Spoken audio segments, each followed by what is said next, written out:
Dear viewers, আমাদের চ্যানেলের নিউজটি যদি আপনাদের ভালো লেগে থাকে তবে আমাদের চ্যানেলকে সাবস্ক্রাইব করুন এবং আপনাদের বন্ধু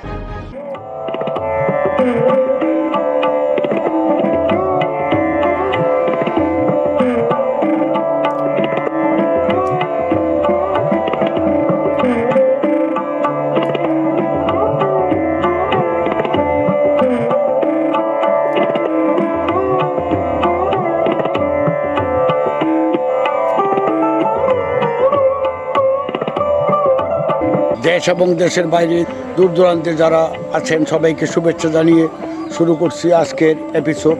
আজকে আমার একটি খেজুর গাছের এপিসোড। আর এই যে অতুল কোম্পানি থেকে আমরা এই চারাগুলো এনেছি আপনাদের জন্য। আপনার জাল লাগবে অতুল কোম্পানির টিস্যু কালচার চারাগুলো সংগ্রহ করতে পারবেন আমাদের স্ক্রিনে দেওয়ার নাম্বার থেকে। এটা হলো আম্বর, যে চারটা দেখছেন এটা হলো আম্বর। এটা অতুল কোম্পানির। ওনারা সাধারণত 8টি জাতের টিস্যু কালচার করে থাকে। এগুলোর ভিতরে হলো মেটজোল, আম্বর, আজোয়া, মরিয়ম, টিউনিশিয়া, সুক্কারি, বাসি এবং খালাস। এই যে দেখেন এইগুলো হলো টিস্যু কালচারের চারা। প্রচুর চারা আমরা আমদানি করে থাকি। এই বাসি জাতের খেজুরটা আমাদের দেশে অ্যাভেলেবল হইতেছে। এটা একটু বেশি ধরে আর কি, সব খেজুরই হয়। ওই যে দেখতেছেন এইগুলো টিস্যু কালচারের চারা, এই অতুল কোম্পানির। এগুলো আমরা অনলাইনের মাধ্যমে বিক্রি করতেছি। এগুলো এটা বাসি জাত, এটা তো আপনারা দেখে থাকবেন অনেকে। এটা আবার আজোয়া। এই গাছগুলো আমরা মাদার প্লান্টের জন্য লাগাইছি। এই যে দেখেন অতুল কোম্পানির চারাগুলো।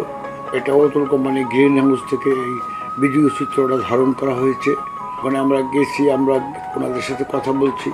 কথা বলার পরে আমাদের দেশের তথা পশ্চিমবঙ্গ, ভারত, বাংলাদেশ, আমাদের দেশের ওয়েদারের সাথে কোন চারাগুলো সাদৃশ্য আছে, কোন চারাগুলো ওয়েদারের সাথে মিলবে, এবং সেই চারাগুলোই আমরা বেছে বেছে এনেছি। ওনারা সেই চারাগুলি দিয়েছেন। আমরা সবাই দেশে গড়ে তুলি খেজুরের বাগান। আমরা প্রায় 100-র মতো গাছ লাগিয়েছি আমাদের মাদার প্লান্টের জন্য।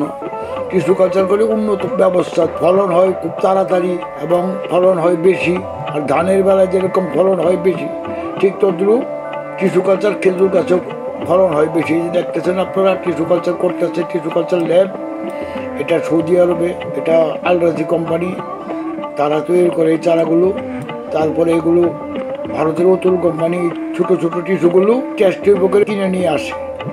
তারপর সেগুলোকে নার্সিং করে, সেবার শুশ্রূষা করে, তারপরে এগুলি বড় করে, তারপরে বাজারজাত করে বিক্রি করে আমরা তাদের কাছে কিনে এনে লাগাই। এই যে দেখেন ছোট্ট একটা গাছ, এটা গাছের বয়স হলো 2 বছর।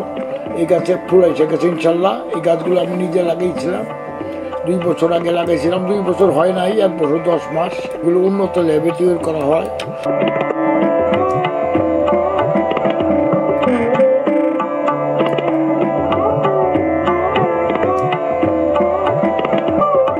Dear viewers, I would like to start by greeting you on behalf of Agro Bengal channel. Assalamu alaikum.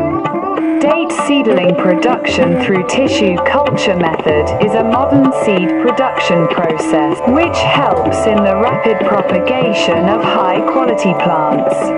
In this process, cells are collected from the fruit or leaves of the date palm, which are then used to create new seedlings of the plant in a laboratory environment using agar jelly rich in special nutrients. Tissue কালচারের 2টা দিক বিবেচ্য। একটা দিক হলো তাড়াতাড়ি ফলন হয় এবং ফলন হয় বেশি, আর একটা দিক হলো সব চারা মহিলা চারা হয়। কারণ এই টিস্যুগুলি নিষিক্ত করা হয় বা সংগ্রহ করা হয় মহিলা গাছের টিস্যু থেকে, টিস্যু বা শ্বাস থেকে। মাঝখানে আমরা তাকে মাইজ বলি বা শ্বাস বলি, সেই শ্বাস থেকে টিস্যুগুলি নেওয়া তো সূক্ষ্ম ক্ষুদ্রতম অংশ কণাগুলি, এগুলি ল্যাবে মাসের পর মাস, বছরের পর বছর এগুলি সংরক্ষণ রাখে ল্যাবে শীতাতপ নিয়ন্ত্রিত কক্ষে। জেলির ভিতরে এগুলি ভরে রাখে এবং জেলিতেই এইগুলি অঙ্কুরোদ্গম হয়। জেলিটা হলো কয়েক জাতের প্রোটিন খাদ্য সমৃদ্ধ বিশিষ্ট এক ধরনের তরল পদার্থ। সেই জেলির ভিতর সেই টিস্যুগুলিকে নিমজ্জিত করে রাখা হয় এবং সেখানে সেগুলো নিষিক্ত হয়ে অঙ্কুরে পরিণত হয়। পূর্ণ অঙ্কুরে পরিণত হয়, তারপরে অঙ্কুরগুলি আস্তে আস্তে বড় হইতে থাকে। এইভাবেই তৈরি হয় টিস্যু কালচার চারা। সবচেয়ে বড় কথা হলো টিস্যু কালচার চারাগুলো কিন্তু জীবাণুমুক্ত, সহজে ছত্রাককে আক্রমণ করতে পারে না, কারণ এইগুলো উন্নত প্রযুক্তিতে তৈরি করা চারা। এগুলিতে তেমন কীটনাশকের দরকার পড়ে না। আর সাকারের চারাগুলো যে দেখেন, সাকারের চারাগুলো কিন্তু শিকড় নিতেই চলে যাবে তার 2 বছর, কারণ এই চারাগুলিতে কোনো শিকড় নাই। যে দেখেন কেটে রাখা হয়েছে, শিকড় নিয়ে পরিপূর্ণ হইতেই এটার 2 বছর লেগে যাবে। তাছাড়া সাকারের চারার দাম অনেক বেশি, 40,000, 50,000, 60,000। সেই তুলনায় আপনি যদি টিস্যু কালচার চারা লাগান তাহলে সঠিক সময়ে আপনি ফল পাইতেছেন 2 বছরে। কাজেই অল্প দামে তাড়াতাড়ি খেজুর পাওয়ার জন্য আপনার টিস্যু কালচার চারা লাগানো সমীচীন মনে করি। এই জন্য বলি আপনাদেরকে, আপনারা সবাই টিস্যু কালচার চারা লাগান, ইনশাল্লাহ আপনাদের জন্য ভালো হবে। আশা করি আপনারা টিস্যু কালচার গাছ লাগিয়ে দেশকে গড়ে তুলবেন খেজুরে খেজুরে। সেই প্রত্যাশাই আপনাদের কাছে আমার চাওয়া, সেই প্রত্যাশাই আপনাদের কাছে আমি করবো ইনশাল্লাহ।